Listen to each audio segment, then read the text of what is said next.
Hello guys, मैं आपका भाई दोस्त educator of economics love Kaushik स्वागत करता हूं आपका कॉमर्स वाला में। और दोस्तों, आज की क्लास में इंडियन इकोनॉमिक डेवलपमेंट में सबसे लास्ट वाला चैप्टर जिसका नाम है comparative development experience of India with its neighbour कराने वाला हूं वन शॉट में। इस चैप्टर को मैं प्यार से इंडिया चाइना पाकिस्तान वाला चैप्टर बोलता हूं। आपके लिए यह क्लास इतनी इंपॉर्टेंट है, आप खुद समझ जाओगे, क्योंकि पूरी बुक में यह चैप्टर सबसे ज्यादा वेटेज का है, सबसे ज्यादा मार्क्स का है। तो शॉर्ट आपको एक बार के अंदर इसको कंप्लीट करना बनता है। तो एक बार में एंड तक वीडियो को देख के इस चैप्टर को कंप्लीट कर लेना दोस्तों। तो शुरुआत करते हैं। मैं आपको इस चैप्टर में बेसिक तरीके से बता रहा हूं क्या कराने वाला हूं। देखो जी, इंडिया, चाइना, यह अपना पाकिस्तान है, और चाइना, इन तीनों ने कौन कौन सा डेवलपमेंट पाथ यूज किया, यानी जब ये तीनों देश आजाद हुए, आजादी से लेकर आज तक क्या क्या डेवलपमेंट स्ट्रैटेजी रही, तरक्की का कौन सा रास्ता, ग्रोथ का कौन सा रास्ता इन्होंने अपनाया, वो डिस्कस करेंगे। और फिर दोस्तों इसकी कंपैरिजन करेंगे इंडिया, पाकिस्तान एंड चाइना के बीच में। काफी सारे इंडिकेटर्स हैं, उनके बेसिस पे कंपेयर करना भी जरूरी है। सिर्फ इतना ही नहीं, अभी चैप्टर के अंदर बहुत सारा मसाला बाकी है, वो सारा मसाला बीच बीच में आएगा। ये ओवरव्यू के तौर पर मैंने हेडिंग बताई है। शुरुआत करेंगे हमारे प्यारे देश भारत से। दोस्तों, वैसे तो जब आप ये चैप्टर पढ़ रहे हो, इससे पहले जितने भी चैप्टर थे, सभी चैप्टर्स में इंडिया के बारे में ही इंफॉर्मेशन गिवन है। लेकिन यहां पर भी एक बार ओवरव्यू लेना जरूरी है कि आजादी से लेकर हमारे प्यारे देश भारत ने आज तक कौन सा डेवलपमेंट पाथ यूज किया है। पॉइंट नंबर 1, हमारा देश आजाद हुआ 1947 में। अब 15 अगस्त बताने की जरूरत नहीं है, ठीक है, इतने समझदार हुई। पॉइंट नंबर 2, जब हमारा देश आजाद हुआ तो हमने कौन सा इकोनॉमिक सिस्टम चूज किया। 3 इकोनॉमिक सिस्टम होते हैं ना, एक कैपिटलिस्टिक इकोनॉमी होता है, इसको मार्केट इकोनॉमी भी बोलते हैं। दूसरा सोशलिस्टिक इकोनॉमी होता है, इसको कमांड इकोनॉमी भी बोलते हैं और प्लान्ड इकोनॉमी भी बोलते हैं। तीसरा मिक्स्ड इकोनॉमी होता है। तो हमारे देश ने मिक्स्ड इकोनॉमी सिस्टम यूज किया, यानी चूज किया, जहां पर मार्केट और गवर्नमेंट दोनों का पार्टिसिपेशन इंपॉर्टेंट था। ठीक है जी। फिर प्लानिंग की देश ने, जी हां, प्लानिंग भी की हमने। 5 ईयर प्लानिंग करनी स्टार्ट की थी। 1950 में प्लानिंग कमीशन एस्टैब्लिश हो गई थी, लेकिन पहला प्लान बना 1 अप्रैल 1951 को। चलो जी, आपको दिखाता हूं मैं क्या कहना चाह रहा हूं। ये डेवलपमेंट स्ट्रैटेजीज हैं जो हमारे देश भारत की है, एक एक करके नोट कर लेंगे। फ्रीडम 1947, इकोनॉमिक सिस्टम कौन सा चूज किया था, मिक्स्ड इकोनॉमी। इकोनॉमिक प्लानिंग कब शुरू की, 1951, वैसे तो 1 अप्रैल 1951 है, ठीक है। फिर एक इंडस्ट्रियल पॉलिसी हमारे देश ने बनाई थी, दैट इज, नाम क्या है, इंडस्ट्रियल पॉलिसी रेजोल्यूशन, शॉर्ट में आईपीआर बोलते हैं। देश आजाद होते ही 1948 में हमने पहली इंडस्ट्रियल पॉलिसी यूज की, यानी बनाई। उसके बाद हमने उसको अपडेट किया। जो मेन इंडस्ट्रियल पॉलिसी रही वो आईपीआर 1956 है। अगर आप बुक खोल के देखोगे तो बुक के अंदर आपको ये वाला पॉइंट नहीं मिलेगा, लेकिन मैं रिकॉल करा रहा हूं, इसलिए आपको जानना जरूरी है, ठीक है। फिर हमारे देश ने न्यू एग्रीकल्चर पॉलिसी बनाई 1961 में। इस पॉलिसी के अंडर ही हमने ग्रीन रेवोल्यूशन स्टार्ट किया। दोस्तों, ग्रीन रेवोल्यूशन की कोई एग्जैक्ट डेट नहीं है, बुक के अंदर लिखा है कि ये मिड 1960s में स्टार्ट हुआ। मिड 1960s का मतलब होता है 1960 से लेकर 1970 के बीच में। अपन आइडिया लगा के इसको 1965 बोल सकते हैं कि हां भाई, ग्रीन रेवोल्यूशन लगभग 1965 से स्टार्ट हो चुका था। और ग्रीन रेवोल्यूशन हमारे देश में कौन लेकर आया था, MS स्वामीनाथन जी, ठीक है। आगे बढ़ते हैं। फिर हमारे देश ने न्यू इकोनॉमिक पॉलिसी बनाई, जो इकोनॉमिक रिफॉर्म्स कहलाते हैं। LPG पॉलिसी 1991 में, ओके रिपोर्ट है। फिर दोस्तों हमारे देश ने जो ये 5 ईयर प्लानिंग स्टार्ट की थी ना, यहां से इससे शिफ्ट कर लिया। हमने 5 ईयर प्लान बनाए 2017 तक। 2017 के बाद हमारे देश में 5 ईयर प्लान नहीं बनाए जाते, क्योंकि जो 5 ईयर प्लान बनाने वाली ऑर्गेनाइजेशन थी उसको प्लानिंग कमीशन बोलते थे, उसको खत्म कर दिया गया और 1 जनवरी 2015 में नई ऑर्गेनाइजेशन बनाई गई, जिसको बोलते हैं NITI Aayog, national institution of transforming India, नीति की फुल फॉर्म है। नीति आयोग 1 जनवरी 2015 को बनी। 2017 में 5 ईयर प्लान बनाने बंद हो गए, तो 2017 के बाद नीति आयोग का प्लान बना है 15 साल वाला, ये 2032 में खत्म होगा। फिर आगे की आगे देखी जाएगी कि कैसे होगा। तो 2017 से एक पर्सपेक्टिव प्लानिंग स्टार्ट हुई। पर्सपेक्टिव प्लानिंग होती है बहुत ही लंबी प्लानिंग, जो 15 साल की है, तो फिर 2017 के बाद देखा जाएगा। ये एक ब्रीफ समरी है इंडिया के डेवलपमेंट पाथ की, और कुछ ऐसे ही पॉइंट्स आपको पाकिस्तान और चाइना के बारे में पढ़ने हैं। ये हमारा प्यारा देश भारत था। अब आते हैं पाकि चोरों के पास। तो पाकिस्तान में भी दोस्तों साथ में ही 1947 में ही फ्रीडम इनको मिली, और इकोनॉमिक प्लानिंग जैसे इंडिया में 1951 में स्टार्ट हुई थी, पाकिस्तान में इकोनॉमिक प्लानिंग 5 साल बाद यानी 1956 में स्टार्ट हुई है। यहां से एमसीक्यू बनने स्टार्ट होते हैं। ये जो फैक्ट बता रहा हूं आपके लिए बड़े इंपॉर्टेंट है, छोटे छोटे क्वेश्चन के लिए। इन्होंने भी मिक्स्ड इकोनॉमिक सिस्टम चूज किया, पाकिस्तान ने भी इंडिया को कॉपी कर लिया। फिर दोस्तों यहां पर ना 1950s में इंपोर्ट सब्स्टिट्यूशन पॉलिसी यूज की गई। ये क्या होता है?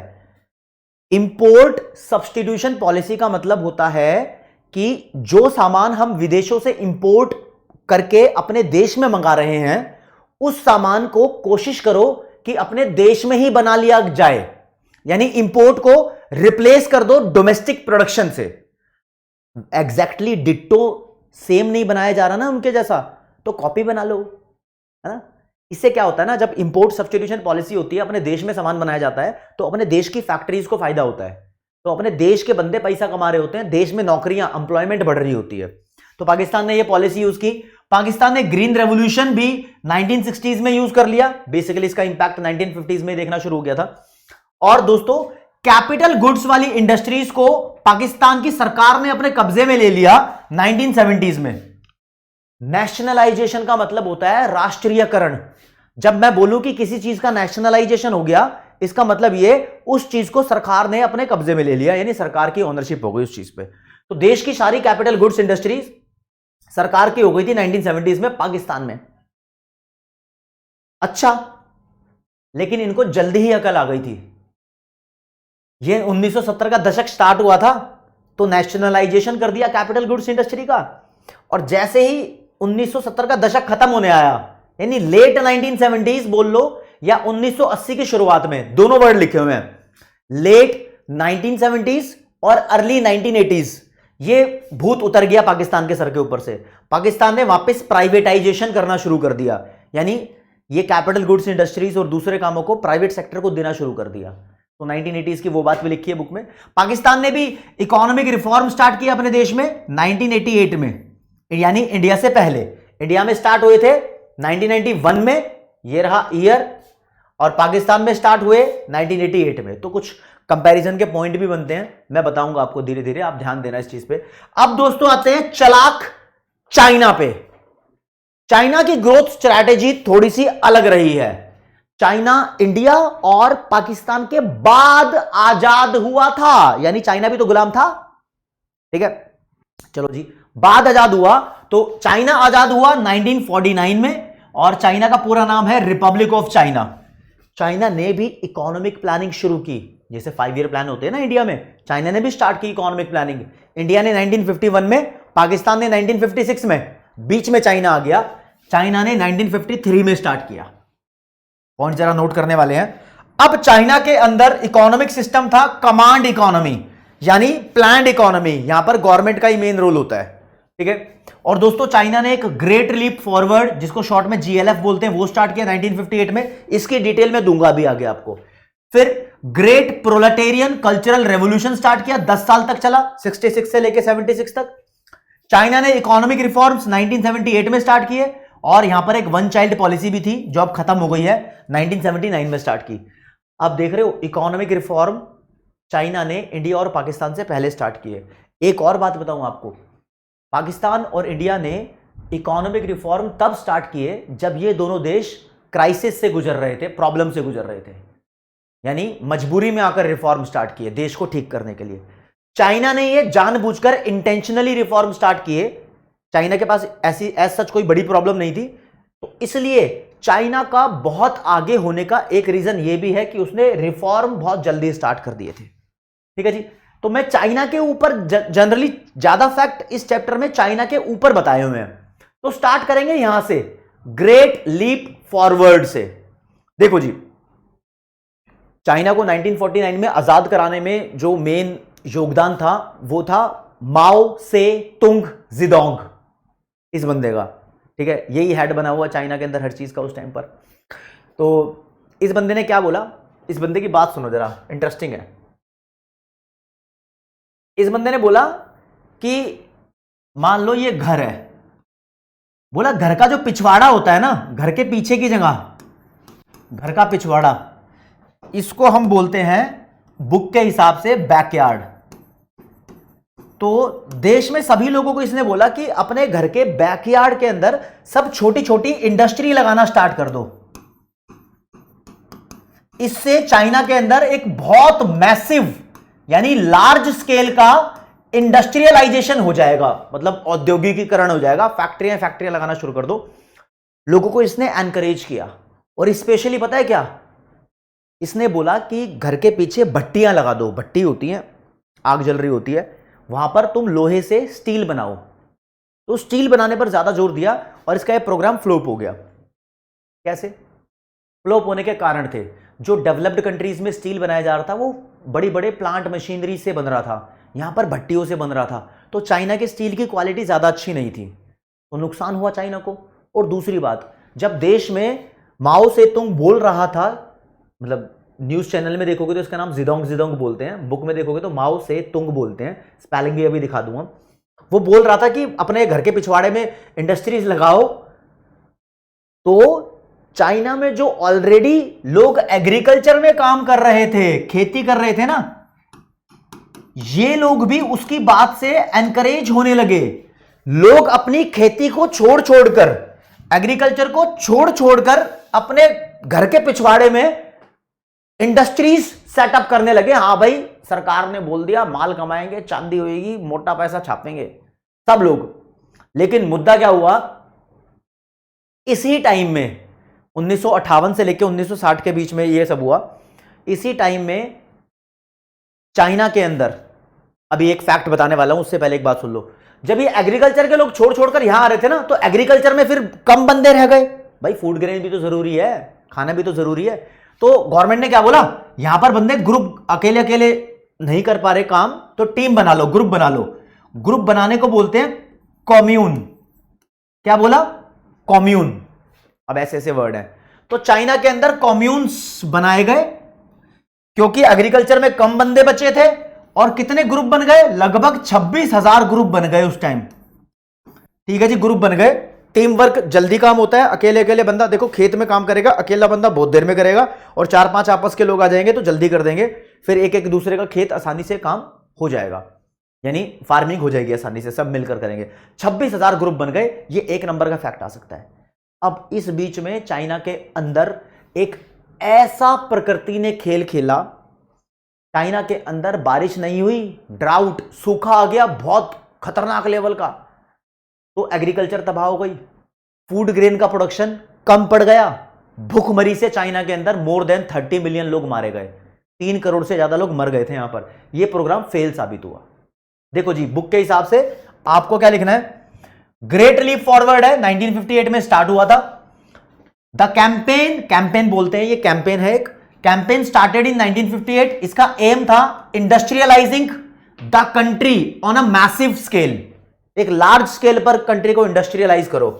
ठीक है जी, तो लोगों को एनकरेज किया गया, people were encouraged to set up industries in their backyards, in their home backyards. मान लो खुद के पिछवाड़े पे कहां से इंडस्ट्री लगाएंगे, घर के पिछवाड़े पे। ठीक है, ओके।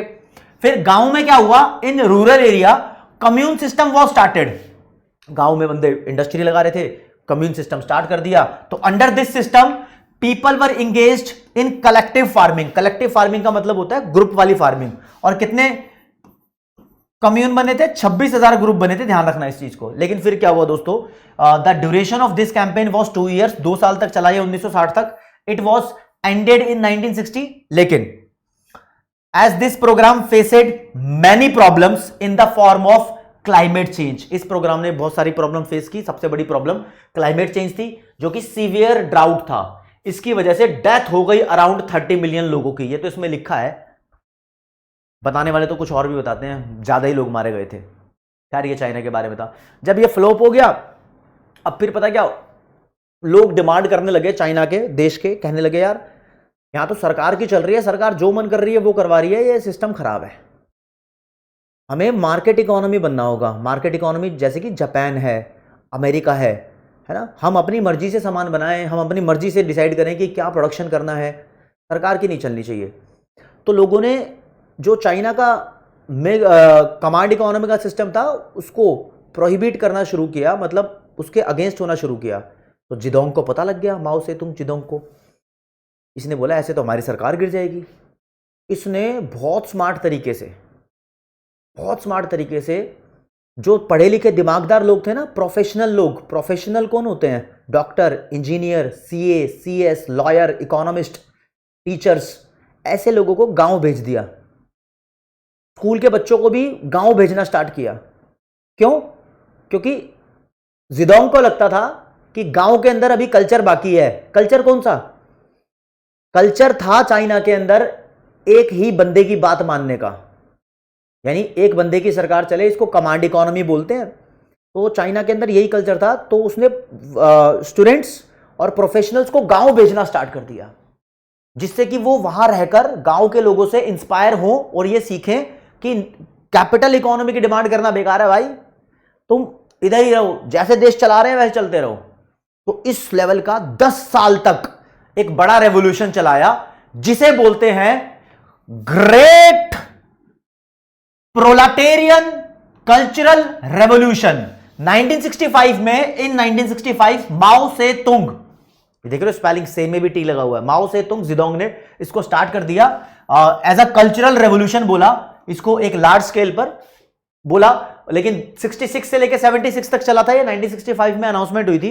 एनसीईआरटी की बहुत बड़ी कमी है भाई, एनसीईआरटी में लिखा नहीं है कि एग्जैक्टली क्या है। एनसीईआरटी में ये लिख दिया 1965 में स्टार्ट कर दिया, और फिर एक क्वेश्चन दिया हुआ है, बताओ ये रेवोल्यूशन कितने साल तक चला, तो आंसर है 1966 से लेकर 76 तक। ये क्या है भाई? आप तो यहां एग्जैक्टली 1966 लिखते, यहां प्रॉपर बताते कि 1965 में अनाउंसमेंट हुई थी, स्टार्ट किया था ये रेवोल्यूशन 1966 में। अच्छा, इस रेवोल्यूशन में था क्या?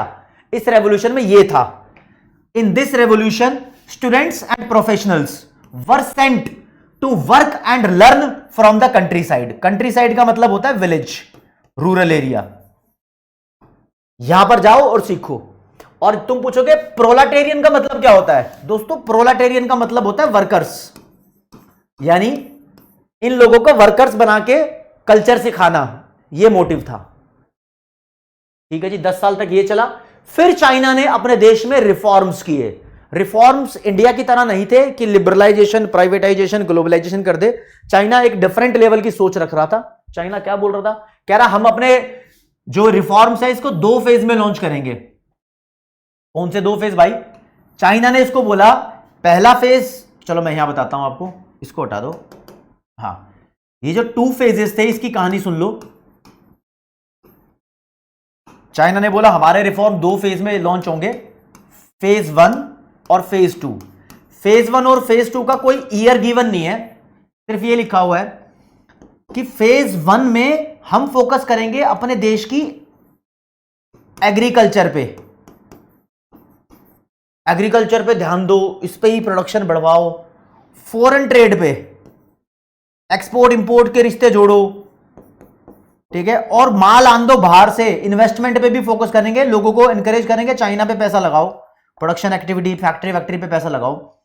फिर जब ये सक्सेसफुल हो गया, उसके बाद चाइना ने फोकस किया सिर्फ और सिर्फ इंडस्ट्रीज पे, मैन्युफैक्चरिंग स्टार्ट कर दी। जब माल आ जाएगा बाहर से तो मैन्युफैक्चरिंग स्टार्ट होगी।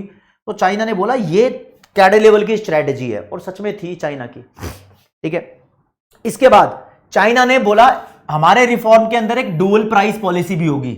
तो बाबू, ये डुअल का मतलब क्या होता है? डुअल का मतलब होता है 2 डुअल सिम फोन होते हैं ना, 2 सिम वाले फोन। ठीक है, डुअल प्राइस पॉलिसी क्या थी?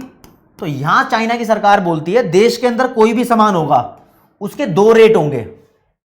एक गवर्नमेंट के डिसाइड रेट, यानी गवर्नमेंट के द्वारा डिसाइड किया गया प्राइस, और एक होगा मार्केट का प्राइस। यानी क्या? चाइना बोल रहा है जी जो गरीब आदमी ना देश के अंदर, हम उसको सब्सिडी नहीं देंगे, ऐसे तो उसको आदत हो जाएगी, सरकार से पैसा लेता रहेगा, काम ही नहीं करेगा अभी भी। हम गरीब आदमी को माल सस्ते में देंगे। मान लो आलू की बात करते हैं, चाइना में 100 किलो आलू बनाया गया, तो चाइना बोलता है कि कोई भी कमोडिटी जो देश में बनाई जा रही है उसकी एक सर्टेन क्वांटिटी नीड के हिसाब से अलग अलग जगह देखी जाती थी। मान लो 40 किलो आलू, ये क्वांटिटी सरकारी रेट पर खरीदी और बेची जाएगी, मतलब सस्ते में। फिर जो बाकी माल बच गया ये मार्केट का रेट के द्वारा खरीदा और बेचा जाएगा। मार्केट का रेट जो भी हो, डिमांड और सप्लाई से ये हायर हो सकता है। तो सरकार हेल्प करने की कोशिश कर रही थी, हाँ भाई सस्ते में बेचेंगे तो कमाने की कोशिश करेगा।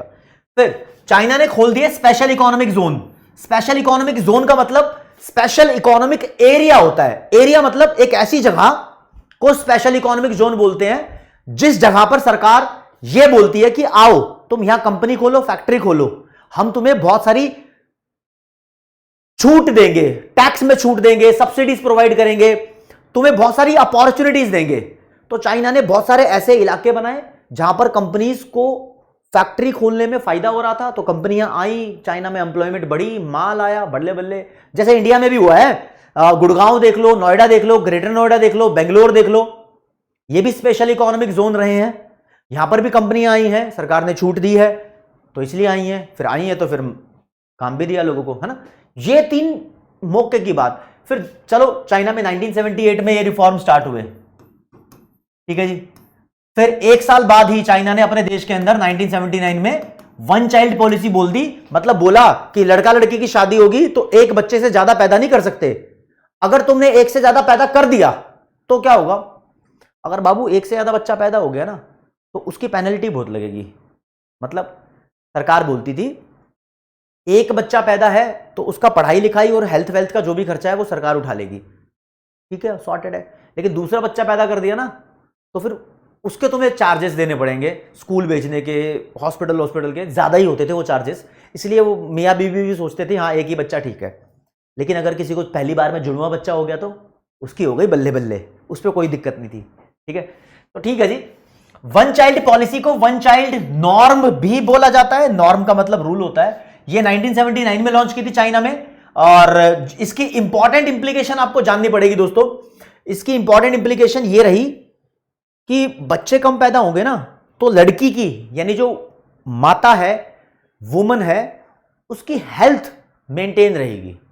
ऐसा नहीं है कि फिगर की बात कर रहा हूं कि वहां बच्चे पैदा होंगे तो फिगर खराब हो जाएगी, नहीं नहीं।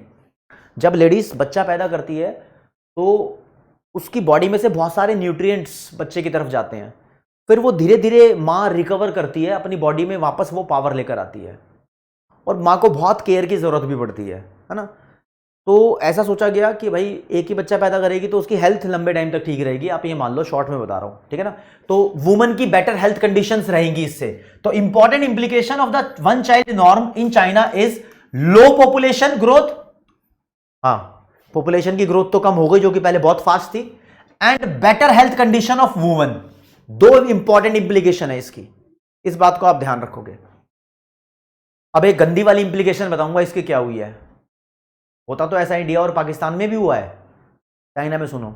जब बोल दिया कि मियां बीबी एक ही बच्चा पैदा करेंगे तो मियां बीबी क्या सोचते थे पता है, लड़का ही पैदा हो, मेल चाइल्ड प्रेफरेंस। और काफी सारे लोग अपने जुगाड़ से पता लगा लेते थे हाँ भाई कि लेडीज के पेट में लड़का है या लड़की है, जेंडर की डायग्नोज करवा लेते थे। अगर लड़की होती थी ना तो उसको पेट में ही मरवा देते थे। इसे बोलते हैं भ्रूण हत्या, जो एक महापाप है, बहुत हुआ है चाइना में। तो इस वजह से चाइना के अंदर लड़के ज्यादा पैदा हुए, लड़कियों को पहले ये कर दिया काम। सेंटिमेंट्स इसमें तुम्हारे भी जागने चाहिए।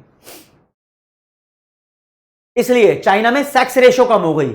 सेक्स रेशो का मतलब क्या होता है, देखो जी, मान लो एक देश में 1000 लड़के हैं और 1000 लड़कियां हैं, ये सेक्स रेशो है 1000:1000। अगर मान लो 950 लड़कियां हैं और 1000 लड़के हैं तो ये सेक्स रेशो है 950:1000। यानी कितने 1000 लड़कों के पीछे कितनी लड़कियां हैं, ये सेक्स रेशो होती है, ठीक है। चलो कोई नहीं। तो this measure also led to fall in the sex ratio in China. इसकी वजह से चाइना में सेक्स रेशो कम हो गई, जिसकी डेफिनेशन लिखी है द प्रोपोर्शन ऑफ फीमेल्स पर 1000 मेल। ओके, चलो जी। लेकिन ये पॉलिसी अब 2016 में अबंडन हो गई, खात्मा हो गया। अब 2 चाइल्ड पॉलिसी चल रही है चाइना के अंदर, 2 बच्चे पैदा कर लो भाई। देखो जी, यहां से इंपॉर्टेंट फैक्ट बताता हूं। 1970s के अंदर ये ऑब्जर्व किया गया था कि चाइना के अंदर पॉपुलेशन ग्रोथ रेट बहुत फास्टर रेट पे चल रही है। तो इसलिए वन चाइल्ड पॉलिसी को लॉन्च किया गया और उसके फायदे नुकसान आपको मैंने बता ही दिए। ठीक है, आगे देखते हैं जी। आगे अब इस चैप्टर के अंदर आपको यह देखना है कि इंडिया, चाइना, पाकिस्तान का तुम पढ़ चुके हैं। इन तीनों देशों में कॉमन क्या था? तीनों देशों में कॉमन क्या था भैया? कॉमन क्या था? What are the common strategies? पहले नंबर की कॉमन बात मैं बताऊंगा, तीनों देशों ने इकोनॉमिक प्लानिंग शुरू की। इंडिया ने कब शुरू की? 1951 में, चाइना ने 53 में, पाकिस्तान ने 56 में। चाहे ईयर अलग हो, लेकिन तीनों देशों ने इकोनॉमिक प्लानिंग शुरू की।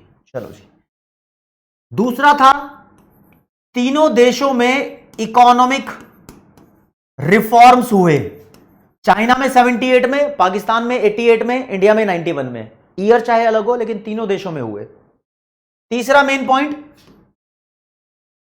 तीनों देशों के अंदर देश की तरक्की के लिए पब्लिक सेक्टर पे ज्यादा फोकस किया गया।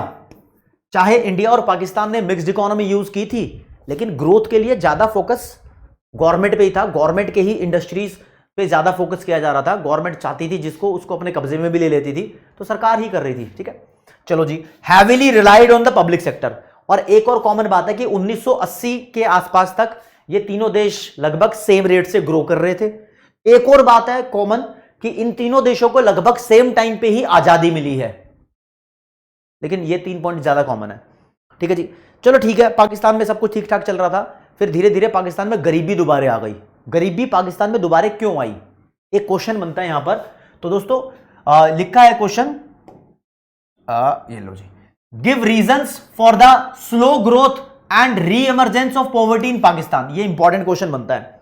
देखो जी, पाकिस्तान में सरकार का कुछ नहीं पता कब कौन कू कर दे। कू का मतलब तख्ता पलट, COUP को कू बोलते हैं। तख्ता पलट कर दे और सरकार किसकी बदल जाए। आज एक प्रधानमंत्री है, फिर आर्मी अटैक करके खुद प्रधानमंत्री बन जाए, तो क्या होता है ना, इससे नुकसान क्या होते हैं। मान लो एक प्रधानमंत्री ने पेप्सी और कोका कोला कंपनी को बोला आजा आजा आजा, पाकिस्तान के अंदर फैक्ट्री खोल ले, प्लांट खोल ले, बढ़िया लेवल का खोल लिया। अब आर्मी ने अटैक करके प्रधानमंत्री को हटा दिया। अब ये आर्मी बोलती है पेप्सी को तू यहां से भाग।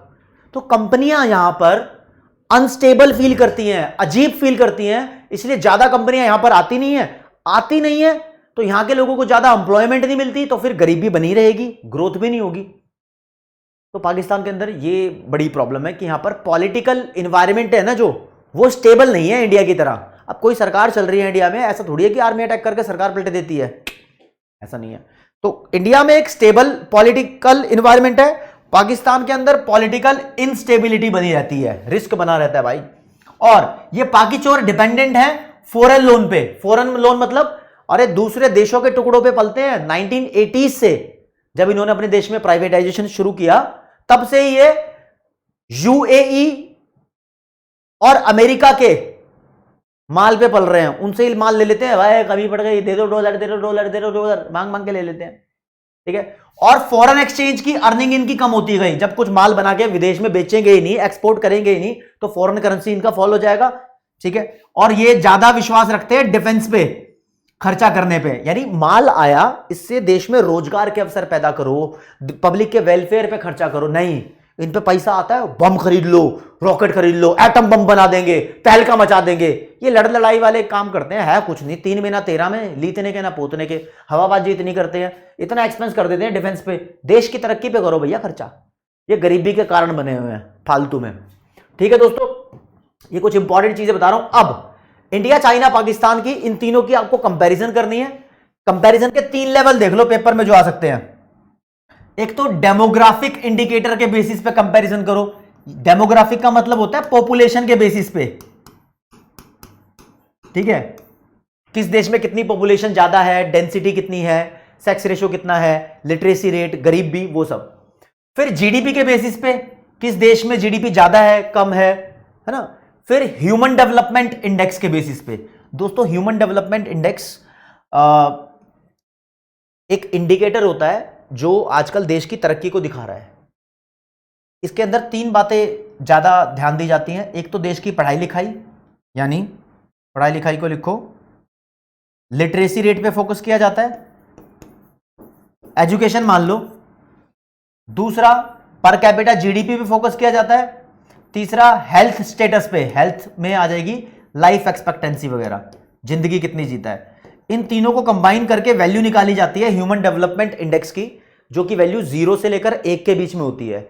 जिस देश की जितनी ज्यादा है वो देश उतना अच्छा माना जाता है। तो 3 चीजों पे कंपैरिजन आ सकती है। एनसीईआरटी का उठाया हुआ टेबल आपके सामने है, लेटेस्ट टेबल है, 2017-19 वाला डेटा लेटेस्ट दिया हुआ है। इसमें ह्यूमन डेवलपमेंट इंडेक्स की वैल्यू सबसे पहले बताई है, इंडिया की 0.645, चाइना 0.7, पाकिस्तान 0.557। तो वर्ल्ड के अंदर रैंक कितनी है एचडीआई में? इंडिया की 130, चाइना की 87, पाकिस्तान की 154। टॉप पे कौन होते हैं यार? ये ह्यूमन डेवलपमेंट इंडेक्स की रैंक है ना, हर साल बदलती रहती है। तो आपके सिलेबस में लिमिट में डेटा दिया होता है, आपके पेपर के हिसाब से आपको यही याद करना है। टॉप कंट्रीज में तुम सोचोगे अमेरिका का नाम है, नहीं नहीं, टॉप कंट्रीज में नाम होता है Norway, Finland, Denmark, Sweden, Switzerland, Luxembourg, Hong Kong, Singapore, Japan भी होता है। फिर कहीं जाकर ऑस्ट्रेलिया, इंग्लैंड और अमेरिका वगैरह आते हैं। ठीक है, तो इंडिया तो देखो 130 पे आ रहा है, फिर भी अच्छी बात नहीं है, लेकिन है ठीक है। फिर लाइफ एक्सपेक्टेंसी कितनी है, यानी कितना उम्मीद करता है बंदा जिंदा रहने के लिए? तो इंडिया में 69.7, पाकिस्तान में 67 और चाइना में 76। पॉइंट वाला याद करने की जरूरत नहीं है, ये डेटा लिखे हुए हैं, तो आपको इसके सामने का याद रखना है थोड़ा थोड़ा। जो इंपॉर्टेंट है मैं उस पर स्टार मार्क कर देता हूं आपके लिए, कि कौन सा डेटा आपको बिल्कुल भी नहीं भूलना है, तो ध्यान रखेंगे आप लोग। चलो जी, एचडीआई की रैंक नहीं भूलनी है, स्कोर से ज्यादा इंपॉर्टेंट, लाइफ एक्सपेक्टेंसी नहीं भूलनी है, और मीन ईयर ऑफ स्कूलिंग नहीं भूलनी है कि क्या एवरेज है स्कूल जाने की, और इन्फेंट मोर्टेलिटी रेट नहीं भूलना है। ये 4 ज्यादा इंपॉर्टेंट है जो आ सकता है। ठीक है, इनको बिल्कुल ध्यान रखें। तो कंपैरिजन का कुछ भी आ सकता है, आप प्लीज डेटा को पढ़ें और ध्यान रखें, ये आपका अपना टास्क है। आप बोलोगे सर ये नोट्स मिलेंगे कहां से? बाबू, वीडियो की डिस्क्रिप्शन में टेलीग्राम चैनल का लिंक दिया हुआ है, वहां पर आपको ये नोट्स मिल जाएंगे इस चैप्टर के, बल्ले बल्ले। और वहां पर से अच्छा आपका विश्वास बैच है, आपको पीडब्ल्यू की मोबाइल ऐप पर विश्वास बैच में जाओगे, चैप्टर मिलेगा, वहां पर भी इसके ये वाले नोट्स आपको मिल जाएंगे, नोट्स वाले सेक्शन में। ठीक है जी, आगे देख लो दोस्तों, ये बताया हुआ है कि पॉपुलेशन ज्यादा है, अच्छी है या बुरी बात है ये? ठीक है, population growth, area, population density, sex ratio, fertility rate और अर्बनाइजेशन। अर्बनाइजेशन का मतलब होता है शहरीकरण। ठीक है, ये सब ज्यादा होना अच्छा है या कम होना अच्छा है? जैसे कि सेक्स रेशो, ज्यादा होना अच्छा है या कम होना अच्छा है? भाई सेक्स रेशो जितनी ज्यादा होगी उतना अच्छा है। तो ये तीनों देशों में लेकिन पुअर है, तीनों देशों में। क्यों पुअर है? क्वेश्चन बन सकता है, because of male child preference, तीनों देशों में। अच्छा, पॉपुलेशन चाइना और इंडिया में वेरी हाई है, पाकिस्तान में लो मान सकते हो। पॉपुलेशन की growth, speed of increasing population, Pakistan में दबादब बच्चे पैदा हो रहे हैं, ठीक है, फिर इंडिया में, फिर चाइना में। तो ये बुरी बात है कि पॉपुलेशन ग्रोथ रेट।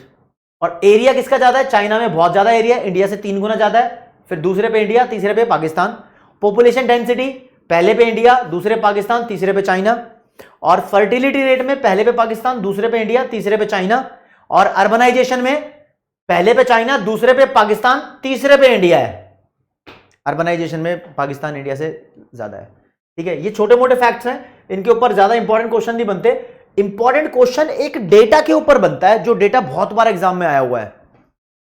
उससे रिलेटेड पहले आपको एक बात बताता हूं, फैक्ट सुनो। देखो दोस्तों, 1980 से 90 के बीच में इंडिया, चाइना और पाकिस्तान लगभग 1980 तक, 1980 से पहले यानी 1980 तक इंडिया, चाइना, पाकिस्तान लगभग सेम रेट से ग्रो कर रहे थे। लेकिन इन 10 सालों में चाइना की ग्रोथ रेट पहुंच गई 10% तक, पाकिस्तान की पहुंच गई 6.3 और इंडिया की 5.7। तो पहले पे चाइना, दूसरे पे पाकिस्तान, तीसरे पे इंडिया था। लेकिन अब पासा पलट गया, तख्ता पलट गया भाई। अब इंडिया की ग्रोथ रेट सबसे ज्यादा है, दूसरे पे चाइना की है, तीसरे पे पाकिस्तान की है। इससे रिलेटेड क्वेश्चन आता है ऐसा, ये टेबल दी होती है, यहां पर इंडिया और चाइना लिखा है, पाकिस्तान नहीं लिखा, तो उसी डेटा में से क्वेश्चन आ गया। ये 80-90 का डेटा है, ये 2015-17 का डेटा है। तो फिर क्वेश्चन में पूछा हुआ है ऊपर कि कंपेयर करो और एनालाइज करो। तो दोस्तों पहले तो कंपेयर कर लो। कंपेयर करने का मतलब पहले बताओ कि 1980 से 90 में चाइना बेटर ग्रोथ रेट पे ग्रो कर रहा था और इंडिया चाइना से वर्ष था, लेकिन अब इंडिया की ग्रोथ रेट ज्यादा है चाइना से। ठीक है जी, ओके रिपोर्ट है। फिर उसको एनालाइज करो, ऐसा कैसे हुआ भाई? इंडिया चाइना से तेजी से ग्रो क्यों कर रहा है? क्योंकि ये पोस्ट रिफॉर्म का इफेक्ट है। चाइना में यहां रिफॉर्म हुए थे 1978 में, तो थोड़े दिनों बाद, हैंड टू हैंड इफेक्ट थोड़ी दिखता है, थोड़े दिनों बाद चाइना बहुत तेजी से ग्रो कर रहा था। अब 1991 में इंडिया में हुए थे, अब इंडिया में इकोनॉमिक रिफॉर्म का इंपैक्ट दिखाई दे रहा है, इंडिया फास्टर रेट से ग्रो कर रहा है। एक प्रॉपर आंसर आपके लिए यहां डिजाइन किया हुआ है। इस क्वेश्चन का प्रॉपर आंसर आपको नोट्स में मिल जाएगा। मैं भी आपको एनकरेज कर रहा हूं कि नोट्स डाउनलोड कर लो, आपके बहुत काम के हैं। एक और, ये क्वेश्चन जब भी, मतलब ज्यादातर मेजॉरिटी ऑफ बच्चों की बात करूं, वो इंडिया चाइना पाकिस्तान वाला ये वाला चैप्टर कर लेते हैं, ये क्वेश्चन छोड़ के चले जाते हैं, और ये क्वेश्चन भी पेपर में देखने को मिला है। क्वेश्चन क्या है? Define the liberty indicator. Liberty का मतलब होता है आजादी, फ्रीडम के इंडिकेटर बताओ। ये क्वेश्चन ही क्यों आया है? अगर देखो चाइना कितने सारे एरिया में इंडिया से आगे है, आगे है, ठीक है, ओके आगे है, लेकिन अभी किसी बंदे से पूछो ना कि इंडिया में रहना पसंद करोगे या चाइना में, वो बंदा खुद बोलेगा इंडिया में। क्यों? चाइना में आजादी कम है भाई, चाइना में सरकार ज्यादा कंट्रोल बना के रखती है। अब इंडिया में हमारे पास अपना खुद का राइट है कि हम वोट देके सरकार को चूज कर लेंगे। चाइना के अंदर पता है ना, बहुत ज्यादा रेस्ट्रिक्शंस है। तो जनता, जनता मतलब पॉपुलेशन यानी डेमोग्राफी, एक देश की जनता उस देश के डिसीजन मेकिंग प्रोसेस में पार्टिसिपेट कर सकती है, बिल्कुल कर सकती है। तो जिस देश में जनता का पार्टिसिपेशन ज्यादा होगा तो बोलेंगे वहां पर लिबर्टी ज्यादा है। जिस देश में डिसीजन मेकिंग प्रोसेस में जनता का पार्टिसिपेशन कम है, बोलेंगे वहां लिबर्टी कम है। तो आंसर क्या बनता है लिबर्टी इंडिकेटर का? लिबर्टी इंडिकेटर में be defined as the measure of the extent, extent का मतलब होता है level, measure of the level of demographic participation in the social and political decision making. Liberty indicator का मतलब डिसीजन मेकिंग में, कौन सी? सोशल और पॉलिटिकल डिसीजन मेकिंग में डेमोग्राफिक पार्टिसिपेशन का लेवल क्या है, इसको बोलते हैं। एग्जांपल दो जी, गिव सब एग्जांपल। भाई वोटिंग राइट सबसे बड़ा एग्जांपल है।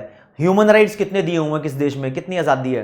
तो यहां पर एग्जांपल दिए हैं लिबर्टी इंडिकेटर के। पहला, measure of the extent of constitutional protection right given to the citizen. एक देश में जो निवासी हैं उन सबको कितना फ्रीडम प्रोवाइड किया हुआ है कॉन्स्टिट्यूशन के अंदर, कितनी आजादी दी हुई है। This is the main point, right. दूसरा, extent of the constitution protection of the independence of the judiciary and the rule of law. Extent का मतलब लेवल होता है, आप समझ लो इस चीज को। यानी एक देश के अंदर कानूनी व्यवस्था में क्या लेवल है, मतलब कानून की बातें मानी जाती है या नहीं मानी जाती? अरे भाई कानून का पालन इंडिया के अंदर होता है, अच्छे खासे तरीके से होता है, ठीक है। इंडिया के अंदर ये चीज अच्छी है, मैं आपको बताऊं तो इसलिए इंडिया में लोग ज्यादा रहना पसंद करते हैं। तो लिबर्टी इंडिकेटर मतलब आजादी वाला इंडिकेटर, आजादी वाले इंडिकेटर के मामले में इंडिया इज बेस्ट बाकी सबसे। आप भी इस बात को मान लो, ठीक है। अब ये क्वेश्चन कर लोगे तो मतलब ये मैंने आपको क्वेश्चन नहीं कराए, ये मैंने आपको एक तरीके से चैप्टर खत्म कराया है। फिर आपसे मुलाकात अलग अलग वीडियोस में होती रहती है, और आपका और मेरा प्यार हमेशा बना रहे, ये बॉन्डिंग बड़े कैडे लेवल की। तो दोस्तों मैंने आपको ये चैप्टर खत्म करा दिया, उम्मीद है कि आप इसको अच्छे से कर लोगे। अगर 2 बार देखना पड़ा तो फास्टर स्पीड में 2 बार भी देख लेना, आपका काम बनना चाहिए किसी भी तरीके से। तो आज इतना ही। जय हिंद, जय भारत, नमस्कार, धन्यवाद।